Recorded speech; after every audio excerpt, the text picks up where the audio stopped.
श्री अटल बिहारी वाजपेयी जी कहते थे कि अगर हमारे घर में गंदगी तो सबसे पहले हम उसका सफाया करें, फिर हम बाहर की गंदगी का भी सफाया करें। तो मैं उन्हीं को फॉलो करती हूँ।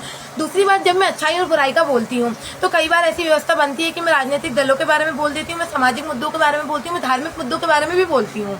तो इसमें कई बार मेरी जो बात है उसका प्रभाव डायरेक्ट इंडिविजुअल पे पड़ता है और कुछ भी नहीं है। फिर जब उन पे प्रभाव पड़ जाता है तो वो मेरे को पर्सनली टारगेट करने लगते हैं और मेरे पे राजनीतिक दबाव भी पड़ता है। आज छोटे स्तर पे हो रहा है, कल को बड़े पैमाने पे भी होगा। तो उसके लिए मुझे कैसे लोगों के समर्थन चाहिए, किनका समर्थन चाहिए?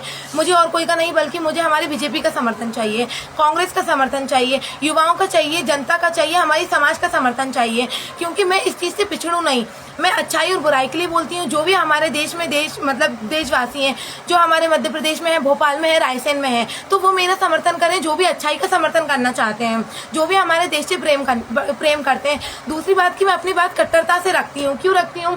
क्योंकि मैं बजरंग दल का भी समर्थन करती हूँ। हमारा जो बजरंग दल है वो हमारी बहन बेटियों की इज्जत बचाता है और कई बार वो हमारी बहन बेटियों को भी बहुत अच्छे से बचाते हैं। भले ही उन्होंने आज तक सिर्फ एक बच्ची को बचाया हो, पर मैं उनका समर्थन करूंगी। दूसरी बात की जो गौरक्षा दल है, अगर हमारी शासन प्रशासन, मुख्यमंत्री, प्रधानमंत्री, ये सब लोग अगर हमारी गौ माता पे ध्यान देते तो आज को वो गौरक्षा दल का निर्माण होना जरूरी ही नहीं था। पर अब जब गौरक्षा दल बना है, वो गौ माता को बचाते हैं, तो मैं उनका भी समर्थन करती हूँ।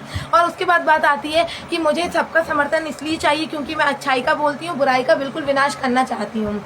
अगर हमारी बात आती है, अगर कोई एक बहुत ज्यादा गुंडा व्यक्ति है, बदमाश व्यक्ति, वो भी अगर हमारे रोड पे किसी बच्ची की इज्जत बचाता है, हमारी बच्ची का समर्थन करता है, तो मैं उनका भी समर्थन करूंगी। भले ही मुझे अपनी बॉडी का ही उसको खून एक बोतल क्यों ना देना पड़े। और अंत में बात आती है मेरे परिवार की। जो राजनीतिक दबाव है वो मेरे परिवार पे भी बनता है। तो आप मेरे मम्मी पापा या आप मेरे परिवार को टारगेट ना करें, परिवार को बिल्कुल भी टारगेट ना करें। आपको जो भी करना है वो आप मेरे से आके डायरेक्ट कांटेक्ट करें, बात करें। आप मुझ पर डायरेक्ट हमला भी करें, वो भी कोई मैटर नहीं करता।